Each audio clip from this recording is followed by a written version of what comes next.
প্রিয় রান্নাঘরের বন্ধুরা,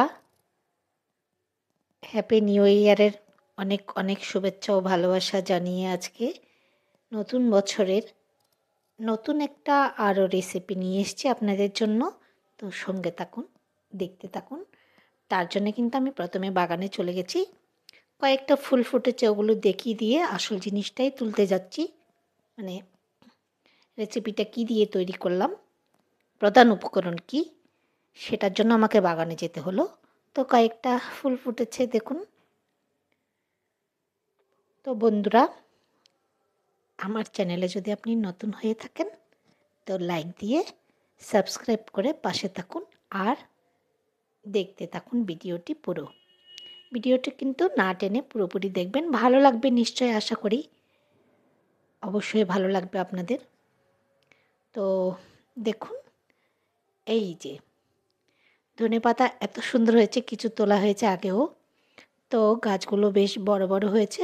তা আমি ভাবলাম ধনেপাতা যখন বাড়িতে হয়েছে, বাগানে যখন হয়েছে, তো একে দিয়ে কিছু একটা বানানো যায়।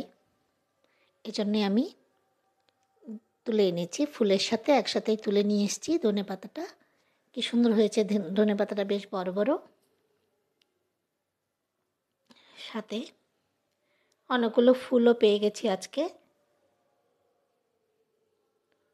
গোলাপ ফুলটা দেখুন, গোলাপি রঙের 3টে পেয়েছি, না যেটা সাদার উপরে গোলাপি সেটা 3টে পেয়েছি, আর একদম যেটা গোলাপের কালার সেইটা একটা পেয়েছি।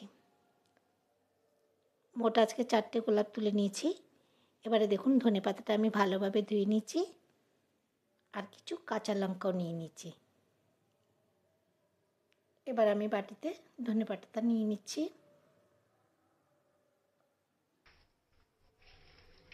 তো বন্ধুরা, নিশ্চয়ই আমরা আশা রাখবো এ বছরটা আমাদের সকলের শুভ হবে বা সুসংবাদ সবার জন্য বয়ে আনবে, এই আশা করছি।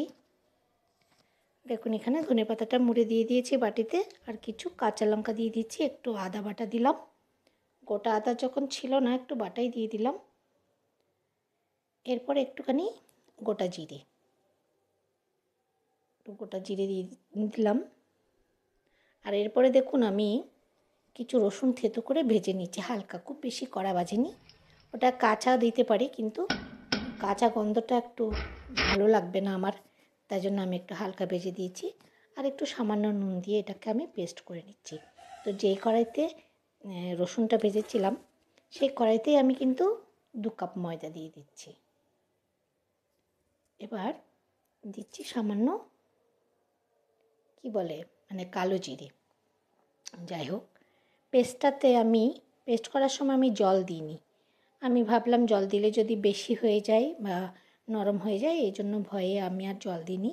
তো এখানে আমি যদি জল প্রয়োজন পড়ে অল্প অল্প দিতে থাকবো।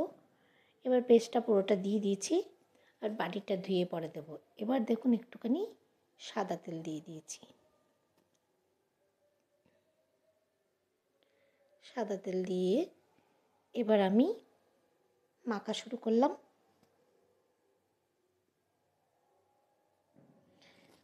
মাখতে মাখতে যখন দেখবো যে জলের প্রয়োজন পড়ছে, তখন আমি অল্প একটু জল সেই বাটিটা ধুয়ে দিয়ে দেব।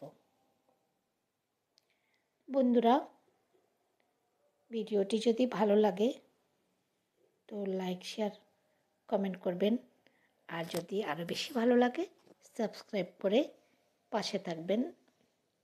এবার দেখুন আমি অল্প অল্প জল দিয়ে কিন্তু মেখে নিয়েছি। এটা খুব বেশি শক্ত হবে না, খুব বেশি নরমও হবে না, ঠিক ওইভাবেই মেখে এবার এর ওপর একটু সামান্য তেল দিয়ে চারপাশে মেখে আমি কিছুক্ষণ রেখে দেব।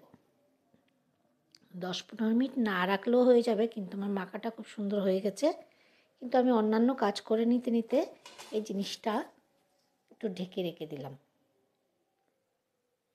এবার ফিরে আসলাম আমার একটু কাজ সেরে। তো দেখুন এবার আমি লেচি কেটে নেব।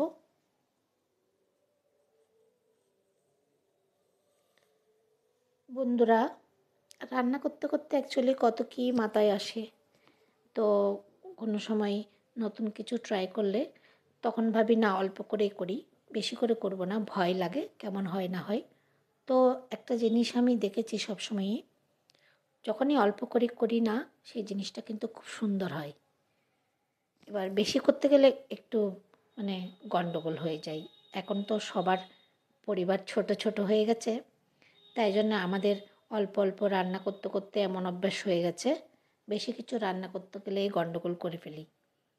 যাই হোক, তারপরেও চেষ্টা করি যে মানে কয়েকজন মিলে কিছু একটা খেলে এই শীতের সন্ধ্যেই যেন খুবই ভালো লাগে। তো আমি এই টিফিনটা কিন্তু সকালের জন্যই করেছি, সকালের ব্রেকফাস্টের জন্যই করেছি।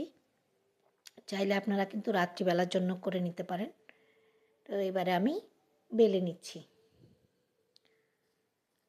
এটা ময়দা দিয়েও বেলতে পারেন, নাহলে এভাবেও বেলতে পারেন, যার যেরকম সুবিধা হয় সেভাবে বেলবেন। আমি একটু ময়দা দিয়েও দেখিয়ে দিলাম, এভাবেও দেখিয়ে দিচ্ছি।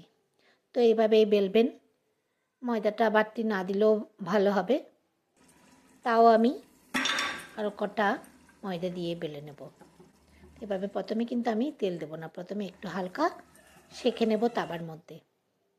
এবারে ওইদিকে সেঁকতে সেঁকতে আমি অন্যগুলো বেলে নিচ্ছি। বন্ধুরা, অ্যাকচুয়ালি সবাই এখন জানি না কিসের জন্য হচ্ছে জিনিসটা, এই কষ্ট করে ভিডিও তৈরি করা, ভিডিও এগোচ্ছে না, বুঝতে পারছি না ইউটিউবের ব্যাপারটা কী হচ্ছে। এত কষ্ট করে করে ভিডিও বানাই। যাই হোক, আশা করি নতুন বছরে হয়তো এগোতে পারবো। ইউটিউবও নিশ্চয়ই আমাদের খেয়াল রাখবে যে না, এদেরকে মানে ওদের পারিশ্রমিক মানে পরিশ্রমের দাম দিতে হবে। তো আশা রাখি এইটা ইউটিউব খেয়াল করবে বা আমাদেরকে খুশি করবে যে আমরা একটা ভিডিও এডিট করে আপলোড করতে যে কতটা কষ্ট হয় এটা আমরাই জানি। তো দেখুন, ভেজে ভেজে আমি এইভাবে সবকটা তুলে নিয়েছি, আর তাকে খাওয়ার জন্য আমি একটু কিমা বানিয়ে দিয়েছি। কিমা বানিয়ে নিয়েছি, সামান্য গ্রেভি থাকবে মতো এরকম করে বানিয়ে নিয়েছি।